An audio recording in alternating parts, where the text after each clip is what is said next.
शक्ति की उपासना का पर्व नवरात्रि। शास्त्र कहते हैं कि वीरा भोग्या वसुंधरा, अर्थात इस धरती पर राज्य करने अथवा उसके सुखों का उपभोग करने का अधिकार ताकतवर अर्थात शक्ति संपन्न व्यक्ति को ही है। यह शक्ति से तात्पर्य अकेली दैहिक या भौतिक शक्ति से न होकर उन तमाम शक्तियों से है जो समस्त प्रकार की सांसारिक व्याधियों का दृढ़तापूर्वक मुकाबला करने की सामर्थ्य मनुष्य में पैदा करती है।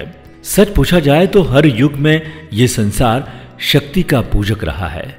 जैसे जैसे युग प्रतिस्पर्धात्मक स्वरूप धारण करता जा रहा है, वैसे वैसे शक्ति की उपादेयता दिन दूनी रात चौगनी बढ़ती जा रही है। हर दिन हर क्षण व्यक्ति को अपनी उपादेयता साबित करनी पड़ती है।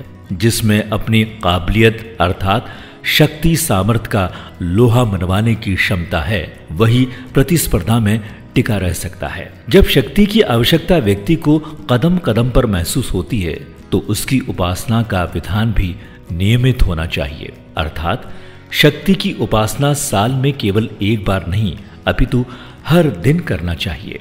मूल रूप से नवरात्रि शक्ति का उपासना का पर्व है। देवी आराधना के जरिए आत्मशक्ति जागृत करना ही इस पर्व का मुख्य ध्येय है। जब बात शक्ति की चल रही हो तो ये जान लेना समीचीन होगा कि शक्ति बाहरी नहीं अपितु आंतरिक धारणा है। अस्त्र शस्त्र और संसाधनों की प्रचुरता से भी इसका कोई लेना देना नहीं है। यह निजी विश्वास से जुड़ा नितांत वैयक्तिक मामला है। शायद इसीलिए संसार के बलों में सर्वश्रेष्ठ बल आत्मबल को कहा गया है। ये महात्मा गांधी और मर्यादा पुरुषोत्तम श्री राम का आत्मबल ही था, जिसने कि ब्रिटिश साम्राज्य और लंकापति रावण जैसी दुनिया को, दो बड़ी ताकतों को, दो कृशकाय मानवों के सामने झुकने को मजबूर कर दिया।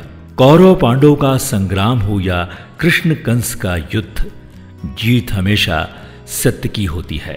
सत्य उसी के पास रहता है जिसमें आत्मविश्वास या आत्मबल है। आत्मबल ठीक वैसा ही जैसा हरिश्चंद्र के पास था। आत्मबल की ये ताकत संसार के हर व्यक्ति में निहित है। आवश्यकता है तो सिर्फ उस शक्ति को जागृत करने की। आओ इस नवरात्रि में देवी की उपासना के जरिए हम सब अपने भीतर बैठी उस आत्मशक्ति को जागृत करने का उपक्रम करें। जय मां काली।